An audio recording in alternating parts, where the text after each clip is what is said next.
এখনই তো অ্যাক্সিডেন্টটা হয়ে যেত, তারপর দোষটা হইতো আমার। আরে আজও এখনো দাঁড়ায় আছেন কেন, সরেন। সরি। নাম কি? নূপুর। আপনি কোন দিকে যাচ্ছেন? কেন, আপনি কোথায় যাচ্ছেন? রূপগঞ্জে।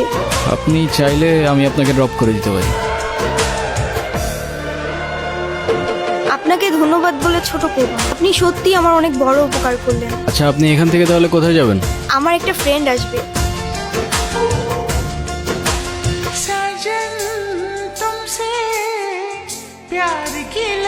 আমার মা দেখলে আপনারা মেলা খুশি হবে। ওই, সমস্যা কি তোর? ওনারা ডিস্টার্ব করতেছিস কেন? কেরে তুই আমার কলার ধরছিস কেরে? এইটা আপনার ফ্রেন্ড, ওর জন্য আসছিলেন? না, উনি আমাকে অনেকক্ষণ ধরে বিরক্ত করতেছে। এই বউ, এটা কে? ওই, কি লাগে ও তোর? আপা আপা, উনি আমার আপা হয়। হ্যাঁ, মেয়ে দেখলে মাথা ঠিক থাকে না, না? বিরক্ত করতেছিলি কেন? বিরক্ত নয় তো গুরু, আমি ওনাকে প্রোটেকশন দিচ্ছি। এলাকা তো ভালো না, মাল করে ভরা। তোর প্রোটেকশন দেওয়া লাগবে না, যা তুই যা, ফোট। আপনিও কি ফলো করতেছেন আমাকে? নেন।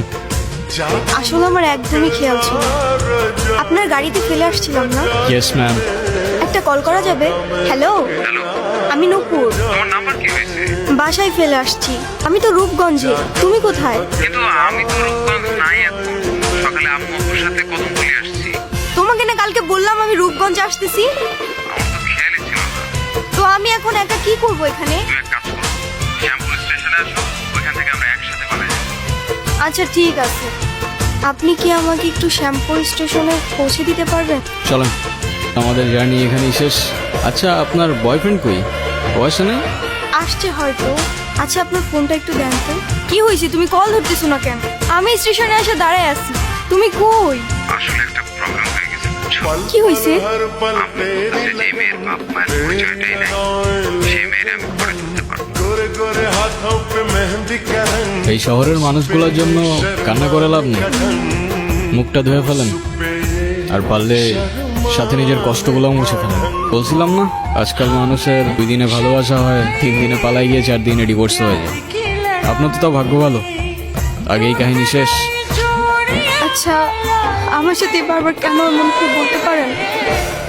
আচ্ছা, কি হয়েছে বলেন তো? সে যেই তো আসে নাই, আপনি বাসায় ফিরে যান।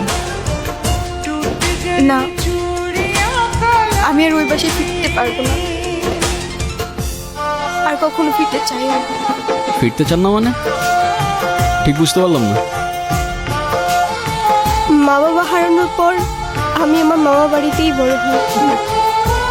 মা বাবার ভালোবাসাটা কি সেটা আমি কখনোই বুঝে উঠি নাই। আমি ভাবতাম মামা মামির মধ্যেই হয়তো আমি আমার বাবা মার ভালোবাসাটা খুঁজে পাবো, কিন্তু আফসোস। কিরে, এত দেরি হলো যে?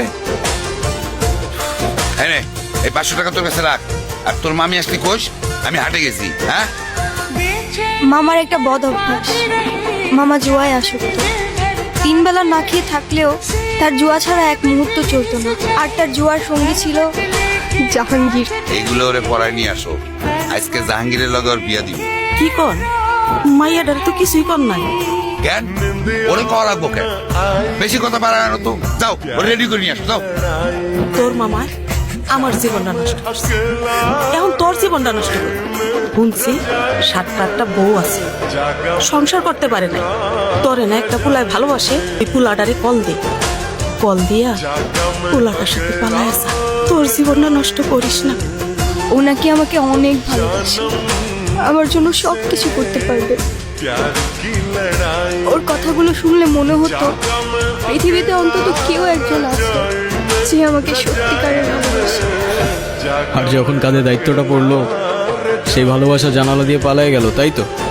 আমি তোমাকে ভালোবাসি। শুধু এই 3টা শব্দ বলে দিলেই তো আর ভালোবাসা হয়ে যায় না। সারা জীবন পাশে থেকে দায়িত্বটা কাঁধে নিয়ে তারপর ভালোবাসাটা প্রমাণ করতে হয়।